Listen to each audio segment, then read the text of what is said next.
Well, hi everyone. I'm Lee Cunningham, and welcome to this year's edition of the Sarnia Sting Hall of Fame induction ceremony. And of course, last season the Sarnia Sting introduced its first class of inductees into its newly formed Hall of Fame wing, with Rob Cicerelli, Trevor Letowski, and John Sim recognized as the first group to enter. And tonight we recognize and pay tribute to the franchise's second Hall of Fame class, consisting of former team president Bill Abercrombie, Andy Delmore, former first-team OHL All-Star defenseman, former Ontario Hockey League scoring champion Aaron Brand, and last year John Sim wanted to be here, but unfortunately his travel was interrupted, so Johnny Sim, the all-time leader in Sarnia Sting franchise points, joins us here tonight. That is great to see Johnny come in.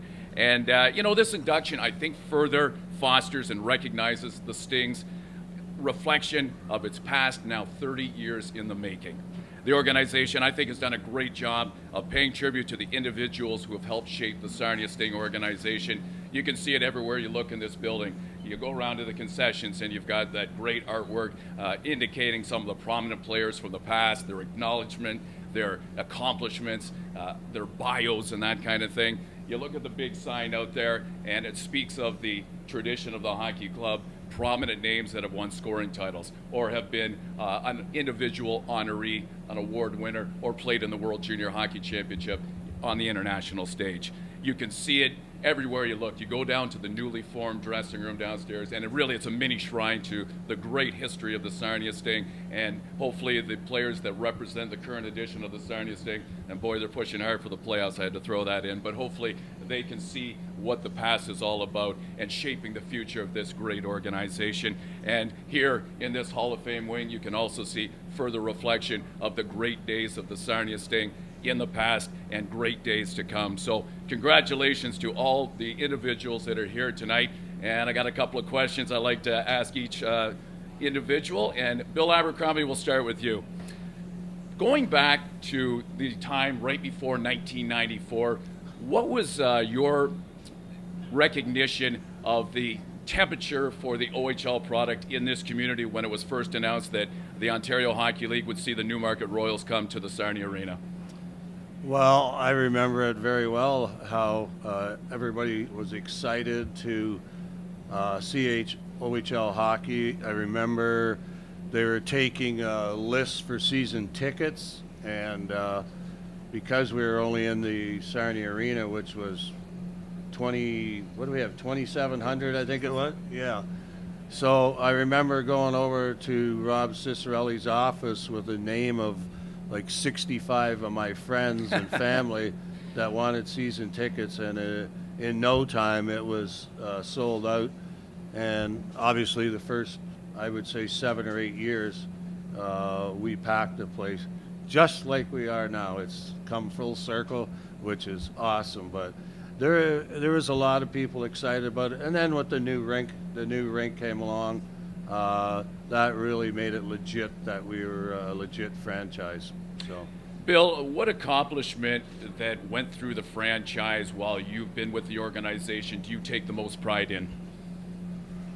You know what? For a city of 73,000, the sign never changed. It's never changed since I've been here, so I really don't know if that's accurate. But when you get a city of 73,000 people, and we're putting in 4,400 every night, I know what kind of hockey city Sarnia is. I've seen it before, and I think it's a tribute to our fans. You see all the new young fans we've got coming up now, so it's nice to be London, but you got 500,000 people down there, so I think it's a real tribute to how good of a hockey area it is. And I think we've established it now that we're here to stay. And Bill, you know that I'm a statistics and history guy when it comes Yes. to hockey and the OHL and NHL and what have you. And we had a talk, it was a few years ago, and you were saying we're approaching our 30th year. We have to start fostering our past and acknowledging the individuals that have shaped this organization. I remember it being very important to you. So the development of this Hall of Fame wing, I'm sure is something that you appreciate. Well, it is, and when you look across the league, alumni is huge, and Andy and these guys can attribute to when you're trying to recruit and you're bringing in an Aaron Brand who was a scoring champion and a John Sim that had back-to-back 56-goal seasons. Andy, who I coached, who was an outstanding defenseman. I think he still has the record for rookie goals by a defenseman in the NHL playoffs. So when you're recruiting people, and now we have a professional level clock and ring, our dressing room is second to none, the whole complex. And then we didn't do a great job of keeping the alumni, but this is the start of it. And Jake and his crew have done a good job of taking it forward. And this is what it's all about, seeing Johnny fly all the way back in from 150 centimeters of snow that they just got out there. But it's important to keeping the franchise going and to recruit new players when you can have them talk to guys like this that have been there and done that before. So it's time that we got the alumni, and it's great because these are the first guys that should be in the Hall of Fame. Andy, we had a conversation not that long ago talking about your induction, and when you first came to Sarnia and entered Sarnia Arena, and Bill kind of reflected on the packed houses in now Pat Stapleton Arena. You guys were basically rock stars in this town. I remember it very, very well, and you had to have appreciated that each and every night when you stepped on the ice, and you were just treated like royalty. Yeah, it was. I was caught by surprise getting traded here from North Bay. But as soon as I got here, the fans, we didn't have a great record, but somehow these fans were still there every night, cheering us on, yelling, screaming. So, it was a great time here, and I'm so happy for the organization with new ownership and everything. That is just, the city is, as Bill just said, getting over 4,000 fans a game. So, great for the city, and very proud of the people from Sarnia, for supporting this thing. Well, obviously you were an offensively inclined defenseman. You had that great shot that everyone remembers very, very well. But, you would think maybe a smaller facility might not fit your game. But you said you loved playing at Sarnia Arena. You said it was a great fit for your game. How was that? How did that come to be? You want to know what? It was more of a read and react game. You didn't have to think too much because you were getting run over by somebody. Yes. So you had to move it quick, and that was just the name of the game back then. Get it off your stick before you get run over. Well, you're right, and you touched on that a little bit, talking about the fact that not only was it a combination of great offensive players like the guy seated with you, Trevor Letowski in that mix as well, but you had the toughness. You had the Eric Boltons. You had the Sean Browns. You had the Richard Irwins, guys that gave you space so that you could create. And not to mention, those are some fan favorites as well, those guys I just mentioned. Yeah, those three guys used to fight each other to see who they were going to fight. Yeah, that's right. Yeah, yeah, they were picking their poison. Who's got them tonight? Who's got Justin McPoll? Yeah, and who's got Ian Keeler? Yeah, those guys created a lot of space for the three of us, allowing us to freewheel around the ice and do our thing. So. I've always talked to Bolts. I still talk to him, and very appreciative of what he did for us. Aaron, you're the one of the three that did relocate with Newmarket when the team came to town. What was the reaction of the players? Obviously, Al Letang was part of that group. Dennis Maxwell, some of the nucleus of that first team. What was the reaction in that Newmarket dressing room when you got wind that you were going to relocate and it was going to be Sarnia, Ontario? Yeah, so it was our last regular season game in Newmarket. And I remember Rob Cicero, he came into the dressing room, and he addressed the team, and he said, I've purchased the franchise in Newmarket, and we're relocating to Sarnia. And I grew up in Toronto, and it was a little bit different back then as without the social media and stuff. And I remember asking my teammate beside me, I was like, where's Sarnia? So I didn't even know where Sarnia was, right? Fair. And now, obviously, I guess 30 years later, I live here now, and my family's from here, and still involved with hockey and this thing, so it's awesome. You win a scoring title in this league, not easy to do. You had guys in the league at the time like Mark Savard and Brian Berard and Sean Haggerty and Dan Cleary in Belleville, but when you look up at that big sign and you see your name right beside the Eddie Powers Memorial Trophy as scoring champion, what does it mean all these years later? Oh, it's definitely a great feeling for sure, just seeing it and being at the arena, but obviously you're not going to get accomplished that without great teammates, number one, tremendous coaching,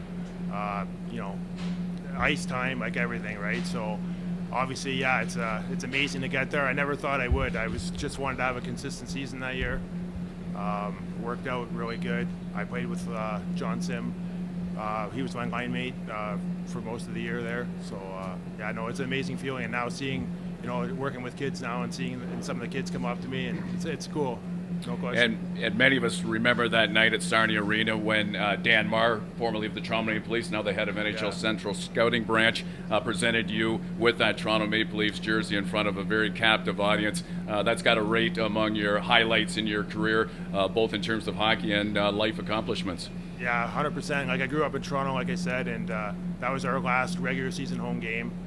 And to be able to sign a pro contract is a dream come true, really. And to do it, with my teammates, and Dan Marr was there from the Leafs, and I think my agent was there, my family was there, and the fans of Sarnia, right? Because really the fans make it. That was a small arena, but it was unbelievable atmosphere, and yeah, it's something I'll never forget. John, great to have you back in town. We talked not that long ago, 256 goal seasons, another of 44. And, you still have the most points in the history of the Sarnia Sting. And the one thing that we talked about is you're a little bit surprised that record has still stood, considering it's been, 30 years. But and I think you said to me, well, until somebody breaks it, it's mine.